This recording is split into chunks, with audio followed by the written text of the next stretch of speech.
Maka pada Jumat kali ini kami selaku khatib hanya mengajak dan menghimbau kepada kita bersama, mari kita duduk sejenak, mari kita merenung sejenak. Mau berapa kali lagi Ramadan yang kita butuhkan agar Ramadan itu mampu merubah hidup kita lebih baik lagi? Berapa kali lagi Ramadan ini akan kita butuhkan agar Ramadan itu sukses terhadap apa yang sudah kita harapkan?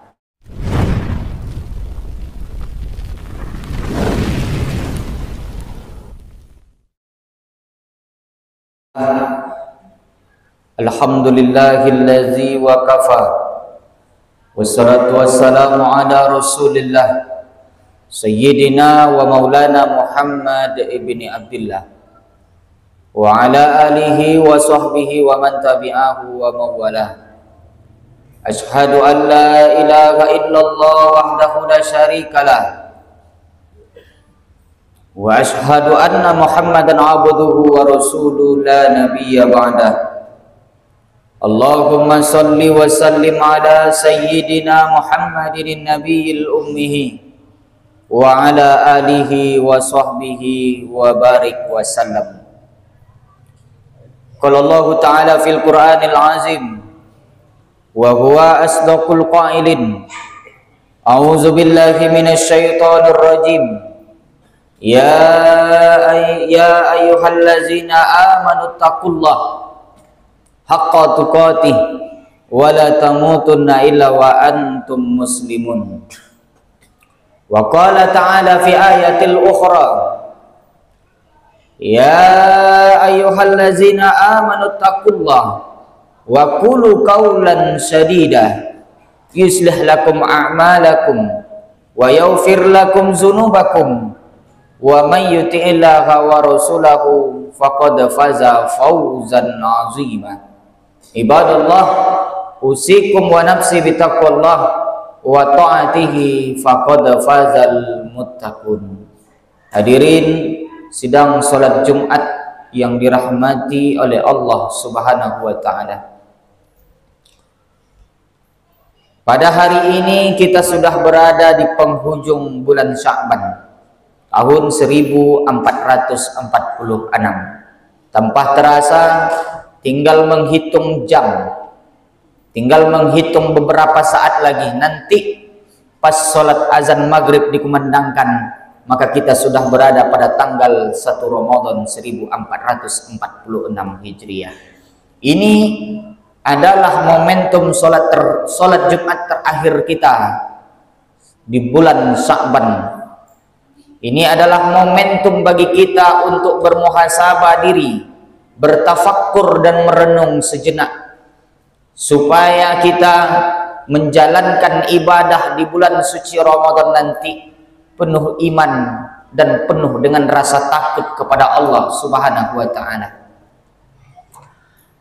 Satu yang mesti kita pertanyakan pada diri kita sebelum memasuki bulan suci Ramadan nanti, kita mesti menghadirkan sebuah pertanyaan yang besar pada diri kita. Sudah berapa kali Ramadan ini sudah kita lewati? Sudah berapa banyak Ramadan selama kita hidup yang sudah kita tempuh dan yang sudah kita lewati? Apakah Ramadan yang sudah kita tempuh itu mampu dan sanggup merubah hidup kita menjadi lebih baik untuk di masa yang akan datang?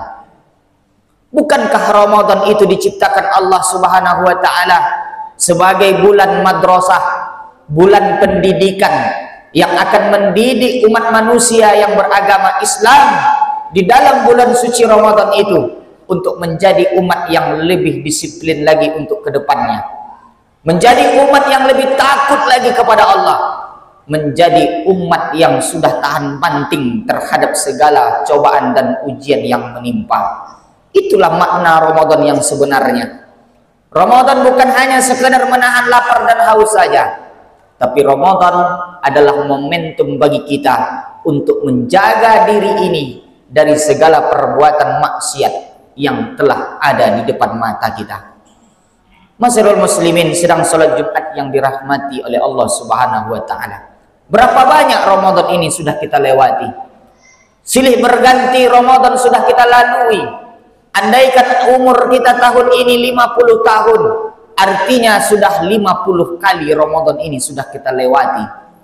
Andaikan umur kita tahun ini 30 tahun, artinya ini Ramadan yang ke-30 yang akan kita lewati dan kita jalani di dalam selama hidup di atas dunia ini. Apa yang sudah terjadi? Apa yang sudah dirubah? Apa yang membekas di hati kita terhadap Ramadan yang sudah kita lewati selama ini? Ada orang yang berpuasa 1 bulan penuh, bertahun-tahun sudah dilewati, tapi tidak membekas di hatinya, tidak mendapatkan hidayah dari Allah, tidak memberikan efek yang positif dalam hidupnya setelah Ramadan itu berakhir. Tandanya apa? Tandanya Ramadan itu sudah gagal kita lewati selama 1 bulan penuh. Maka pada Jumat kali ini, kami selaku khatib hanya mengajak dan menghimbau kepada kita bersama. Mari kita duduk sejenak, mari kita merenung sejenak. Mau berapa kali lagi Ramadan yang kita butuhkan agar Ramadan itu mampu merubah hidup kita lebih baik lagi? Berapa kali lagi Ramadan ini akan kita butuhkan agar Ramadan itu sukses terhadap apa yang sudah kita harapkan? Bukankah di akhir ayat yang telah memerintahkan kita untuk berpuasa di bulan Ramadan, di ujung ayat Allah katakan la'allakum tattaqun, agar kamu menjadi orang yang takut, agar kamu menjadi orang yang bertakwa. Takut hanya kepada Allah, tidak boleh takut kepada selain Allah. Keimanan seseorang akan semakin bertambah ketika ketakwaan dia semakin meningkat di hadapan Allah Subhanahu wa taala. Hari ini berapa banyak orang yang sudah habis rasa takutnya terhadap dunia. Takut anak tak makan, takut istri kelaparan, takut keluarga berantakan, takut tidak jabatan, takut tidak dapat kekuasaan. Akhirnya takut itulah yang sudah kita habiskan sehingga tidak ada lagi tersisa untuk Allah Subhanahu wa taala. Bukankah Nabi Muhammad sallallahu alaihi wasallam ketika berada dalam persembunyiannya, ketika sedang melaksanakan hijrah dari kota Makkah ke Madinah, beliau didampingi oleh sahabat yang setia bernama Sayyidina Abu Bakar As-Siddiq. Ketika mereka bersembunyi di dalam gua yang sempit dan kecil, sehingga andaikan orang kafir Quraisy itu menundukkan kepalanya ke bawah, maka akan nampak Sayyidina Nabi Muhammad dengan Abu Bakar bersembunyi di dalam gua itu. Bergetar daging seluruh tubuh Abu Bakar karena takut. Bergetar seluruh tubuh Abu Bakar karena merasakan takut yang luar biasa. Karena Abu Bakar menganggap tidak ada yang bisa menolong kita kecuali hanya Allah semata. Andaikan orang Quraisy dapat melihat kita, maka selesailah perjalanan hidup itu ketika itu jua. Maka ketika badan Abu Bakar bergetar karena ketakutan, maka Nabi Muhammad bertanya kepada Abu Bakar, "Wahai Abu Bakar, apakah engkau takut wahai Abu Bakar?" "Iya ya Rasulullah. Andaikan mereka menunduk ke bawah dan melihat kita bersembunyi, maka matilah kita di tangan orang-orang kafir Quraisy." Apa kata Sayyidina Nabi Muhammad sallallahu alaihi wasallam? "La tahzan." Jangan engkau bersedih wahai Abu Bakar. Jangan engkau takut wahai Abu Bakar. La ta'dha. Jangan engkau takut.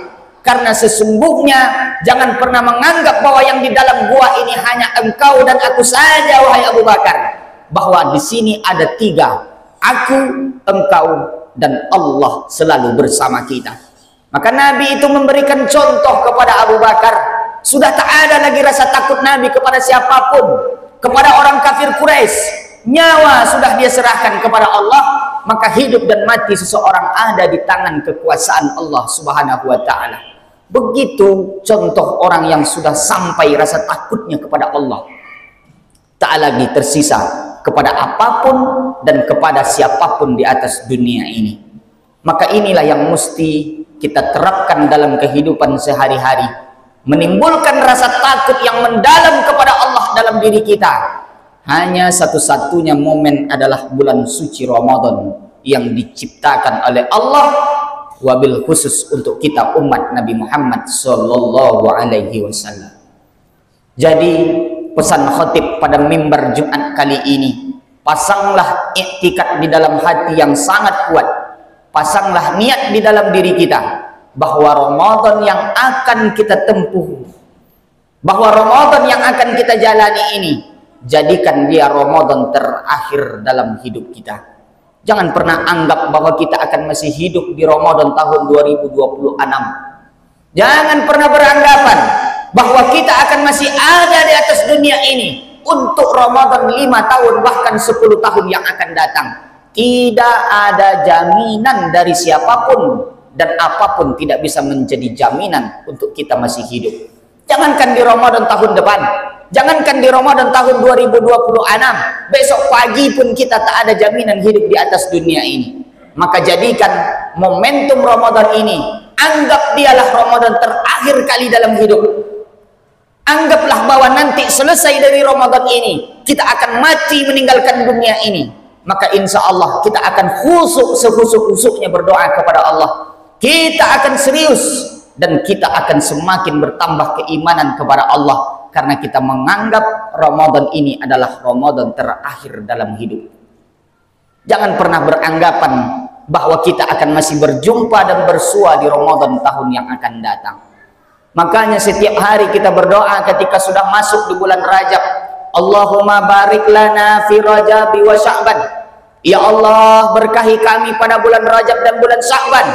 Wa ballighna fi syahri Ramadan, dan sampaikan kami pada bulan suci Ramadan. Banyak orang yang mendoa seperti itu. Banyak orang yang mengaminkan doa itu, tapi tidak semua amin itu dikabulkan Allah Subhanahu wa taala. Tidak semua doa-doa dikabulkan oleh Allah Subhanahu wa taala, karena ada yang lebih cepatnya datangnya dari doa. Ada yang lebih cepat datangnya dari cita-cita dan keinginan. Apa dia? Qati'ul laziz, pemutus segala kelezatan. Lezatnya harta, lezatnya dunia, lezatnya jabatan, lezatnya keluarga diputus oleh kematian. Maka berapa banyak orang yang berdoa dari bulan Rajab sampai bulan Sya'ban untuk sampai ke bulan Ramadan, tapi tidak dikabulkan Allah. Mereka meninggalkan dunia ini. Ada yang meninggal sebulan sebelum masuk Ramadan, ada yang meninggal sepekan, bahkan ada yang meninggal sehari sebelum memasuki bulan suci Ramadan. Tandanya apa? Tandanya tidak ada jaminan untuk kita untuk bersua dan berjumpa lagi di Ramadan yang akan datang. Maka andaikan Allah takdirkan kita hidup sebulan Ramadan ini, maka jadikanlah Ramadan itu, manfaatkan Ramadan itu, momen itu sebaik-baiknya. Jangan nanti Ramadan keluar begitu saja. Jangan nanti Ramadan itu pergi begitu saja. Mau puasa-puasalah, mau tarawih-tarawihlah, mau tadarus orang tadaruslah. Yang penting engkau tetap bertahan dalam maksiatmu.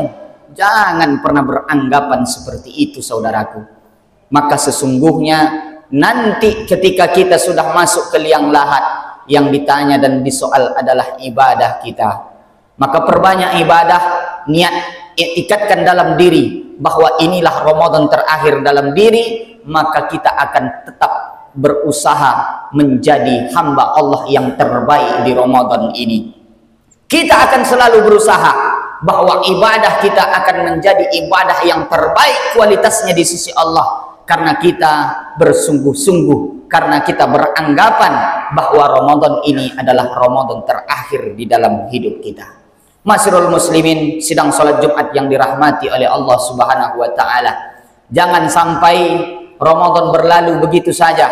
Jangan pernah biarkan dia berlalu begitu saja, karena dia datang setiap tahun. Ya, Ramadan pasti datang setiap tahun selama dunia ini terkembang, tapi tidak ada jaminan untuk kita akan berjumpa dengan Ramadan di tahun yang akan datang. Manfaatkan momen ini, etikatkan dalam diri. Yang selama ini sholat masih bolong, usahakan melalui Ramadan ini sholat full berjamaah ke masjid.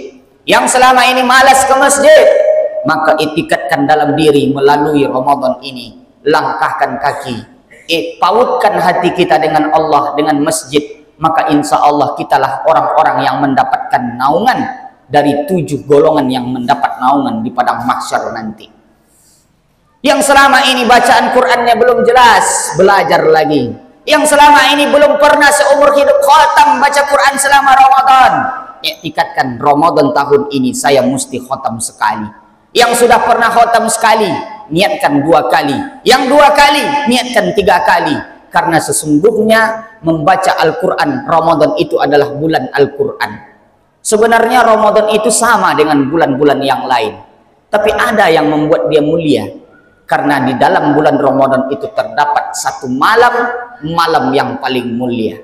Kata Allah, siapa yang beribadah di malam itu, di suatu malam itu dia beribadah, maka dia sama pahalanya beribadah 1000 bulan.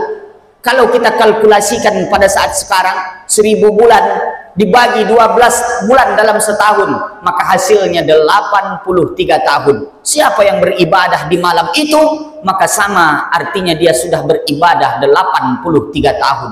Bagus. Malam itu malam yang paling mulia. Di mana letak malamnya? Hanya di dalam bulan suci Ramadan. Malam itu pun sama dengan malam-malam yang lain. Tak ada bedanya dengan malam yang lain. Lalu apa yang membuat dia mulia? Karena di malam itu Allah turunkan Al-Quran ke atas muka bumi Allah ini. Al-Quran diturunkan di suatu malam, namanya malam Lailatul Qadar. Maka malam itu berubah menjadi malam yang mulia. Malam itu pun sama dengan malam yang lain. Bulan dia jatuh di bulan Ramadan, maka Ramadan pun ikut menjadi bulan yang sangat mulia di sisi Allah Subhanahu wa Ta'ala. Artinya Ramadan itu mulia, hebat, bagus, afdol karena diturunkan Al-Quran di dalamnya. Maka banyak baca Quran. Iqra'ul Quran, bacalah Quran. Ya'ti yaumal fa'innahu ya'ti yaumal qiyamah syafi'an li ashabi. Maka sesungguhnya Quran itu akan datang kepadamu pada hari kiamat. Syafi'an li ashabi, sebagai syafaat penolong bagi kamu di padang mahsyar nanti.